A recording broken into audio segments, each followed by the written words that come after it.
Welcome to Byte-Sized Tech. It's really easy to get caught up in the latest specs, the newest release, but today we're going to look beyond all that. We're asking a much bigger question. Where is all this incredible technology really taking us? From the phone in your pocket to the very idea of human purpose, let's dive in. And that really is the big question, isn't it? We're not just asking what new gadget is coming next year, but what's the end game? What is the grand vision these tech giants are actually building, one shiny new device at a time? Okay, so let's start with something tangible, something you can actually hold in your hand, or at least you will be able to pretty soon. We're talking about the phone of tomorrow, looking ahead to 2026, and believe me, the rumors are already pointing to some massive changes. And the rumor that has absolutely everyone talking? It's that Apple, yes, Apple, after years of just watching from the sidelines, is finally getting ready to jump into the foldable market.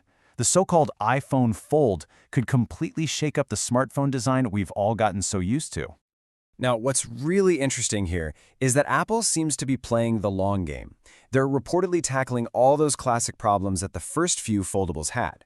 They're working on a new hinge to get rid of that dreaded crease in the middle of the screen, and an under-display camera so the inside screen is totally uninterrupted.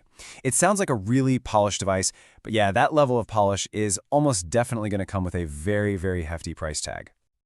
But hey, don't think for a second the traditional smartphone is going anywhere. In fact, the classic rivalry between Apple and Samsung, it's about to get even more intense, with both of them pushing their 2026 flagships in really fascinating but different directions. And this is where you can really see their different philosophies, their different game plans. Apple is all about refinement, tucking Face ID under the display to shrink the dynamic island, giving photographers more precise control. Meanwhile, Samsung is just pushing the physical limits, making the phone even thinner and stuffing in a mind-boggling 200-megapixel sensor.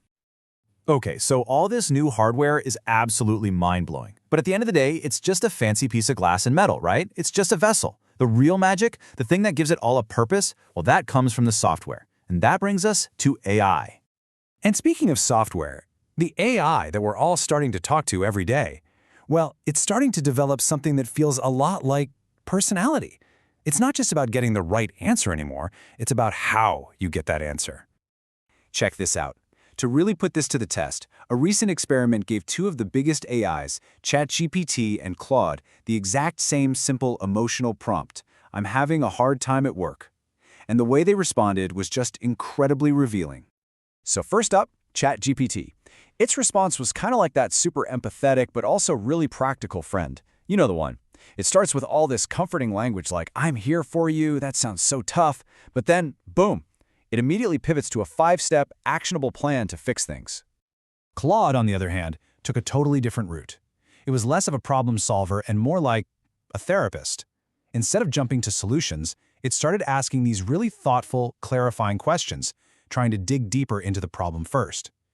Two very different problems, two very distinct AI personalities. And this whole idea of tech having a unique personality, it's not just happening in a chat window. It is literally being projected onto the world around us, creating this digital layer over our reality, especially when we're just trying to get from point A to point B. Think about this. Both Google and Apple now have augmented reality navigation for when you're walking. You hold up your phone and bam, digital arrows appear right there on the real-world street. But of course, in classic fashion, they go about it in completely different ways, each with their own unique feel. The whole idea is to make it super intuitive. You just get your walking directions, lift your phone up, and suddenly your screen becomes this magic window showing you exactly where you need to turn. It's a pretty wild glimpse into the future, right? But, the real world is, well, it's messy, and the tech still has some kinks to work out. For instance, Google's AR has this great safety warning at crosswalks, but sometimes the timing is a little off. It's a perfect reminder that bridging that gap between the digital and physical worlds is very much a work in progress.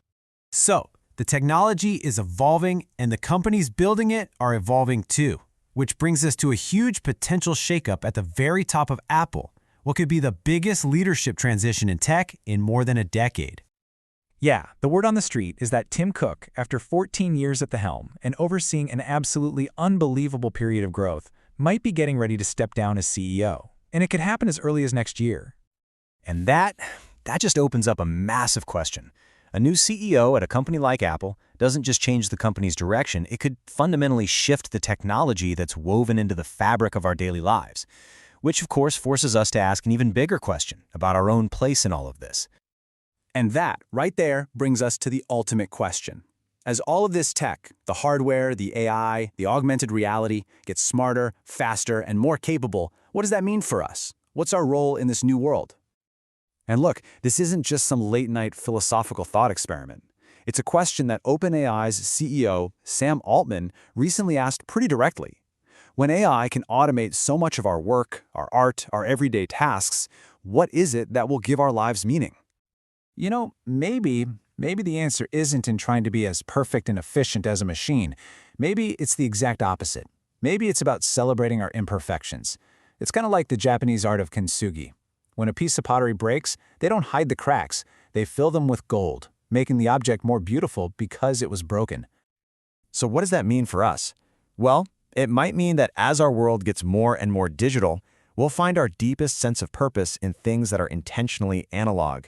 You know, the stuff that requires our hands, our bodies, our full, undivided attention. The messy, slow, and deeply human experiences. Think about it this way. Just because an AI can automate something, it doesn't make the human version obsolete. In fact, it might just make it more precious. A handwritten letter in a world of AI-drafted emails becomes priceless. Meaning isn't just in what AI can't do, it's in what we choose to do anyway. So, we'll leave you with a thought to chew on. In a future that's optimized for speed and perfection, what beautiful human inefficiency, what wonderful flaw will you choose to celebrate? If you enjoyed this episode, please like, comment, share, and subscribe.